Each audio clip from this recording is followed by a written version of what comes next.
everybody, it's Old School Nerd. Welcome in. It's back. It's Tuesday Travels with Old School Nerd. Any guesses where we're going? Yeah. Yeah. I know what you're thinking. Isn't this a really big country for metal music? Yeah, but I can't keep doing all the ones that have no metal scene. I have to do the big ones at some point, and if you're going to do it, go big. And there is no country bigger in music and metal than Japan.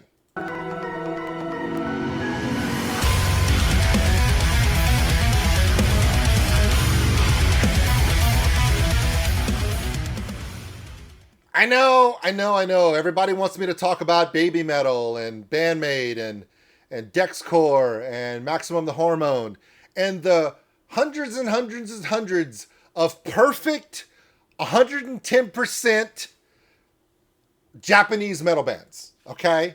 Here's the thing.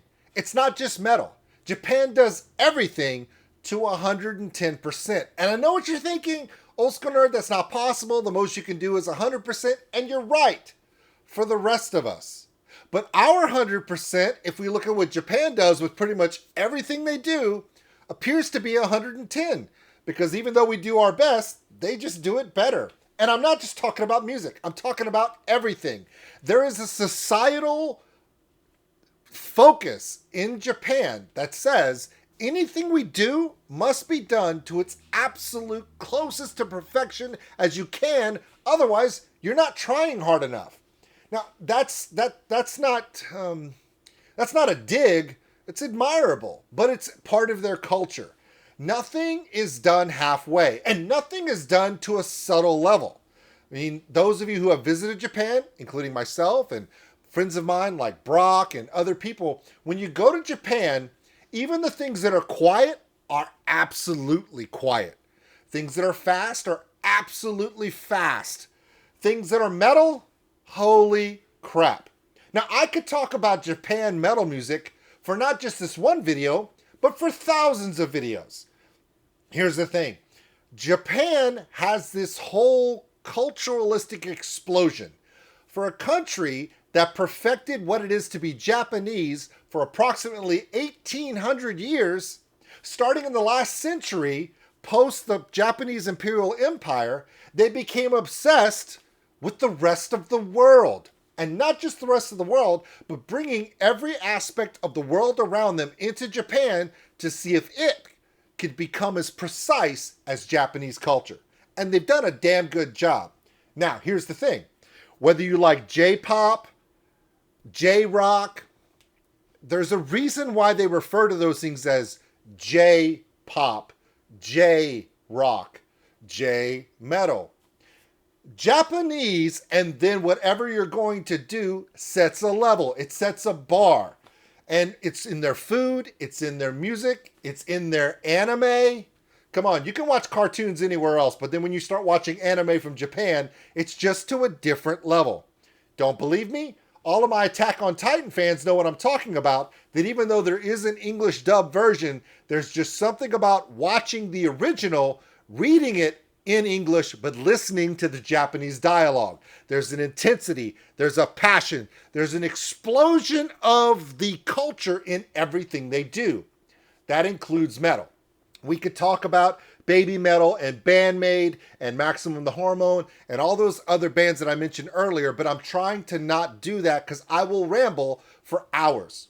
I want to talk about a particular type of music that comes out of Japan that is metal, but people forget about it, and it is probably one of the best things Japan does when it comes to metal. And that is Japanese folk metal.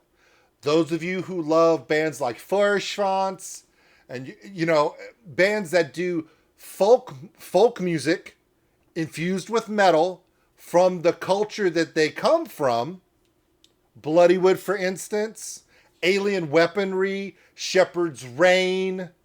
You see what I'm going with that?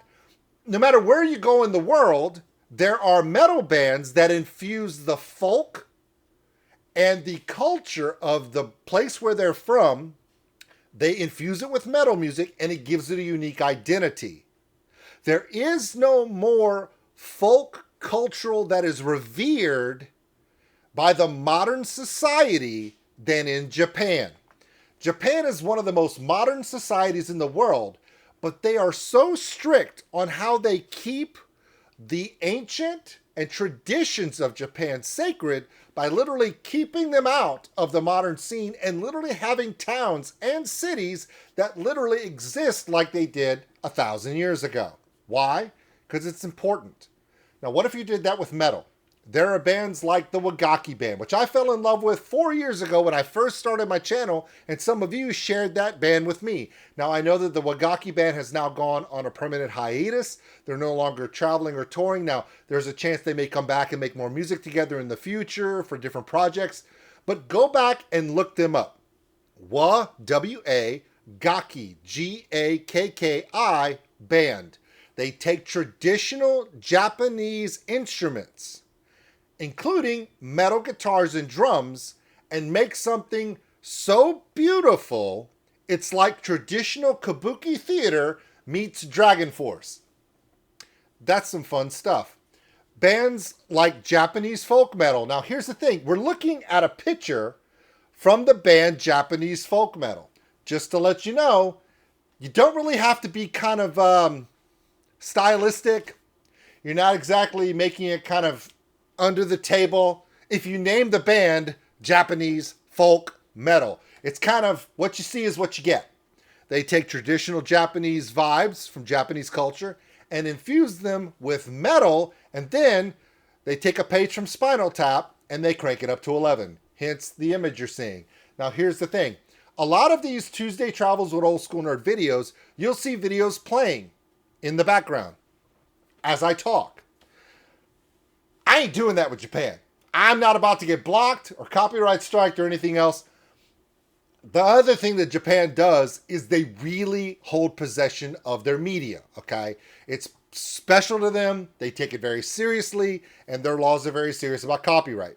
So this stopped motion you see right here is about all I can really do. And I know what you're thinking. Why don't you have a picture of Maximum the Hormone? Fair. Baby Metal, Bandmade. The list of metal bands that I could talk about that come from Japan, honestly, also Japan also is on the cutting edge of what's possible. Stylistically, I mean, if you think about it, before there was, a Conquer Divide, before there was a Crypta, before there was, name a European or American all-female metal band. Before those bands ever became a thing, Japan was like, you know what we could do? We can make a metal band, all women. No, you can't. Yeah. We got like 5. Yeah. What about old dudes dressed up like Japanese samurai monks? Can we do that? Yep. We got 3 of those over there. See, that's what I'm saying. If you have an idea and you have the will, you can do it. And Japan doesn't care. They'll throw it out there. Make something exciting. Make something captivating, make something beautiful, and you can find it in Japan. So this is what I'm trying to tell you. These videos I'm making for Tuesday Travels with Old School Nerd are not for me to tell you everything about something. I am not an authority. Frankly, all of you know I'm a flippin' idiot about everything, but I love this stuff. And the idea behind this is to give you an idea, a taste, an option, a little bit of a wisp that says, I'm going to go check that out. And then you go do it. That's my goal here, is to get you to say, you know what?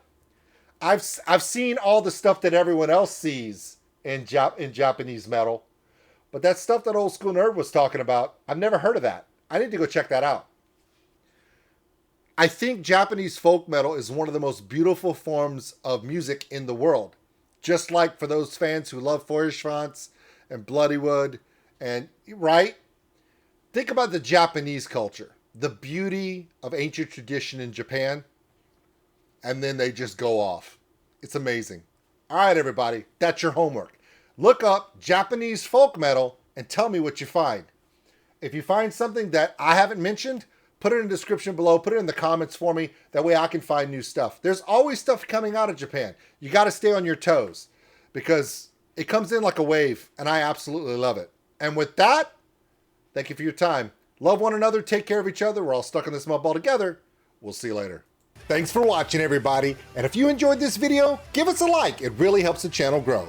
Also, if you want to subscribe, right over there. A big thank you to all my Patreons out there for everything you do. And if you want more content like this, check them out above. Remember, love one another, take care of each other. We're all stuck on this mud ball together. We'll see you later.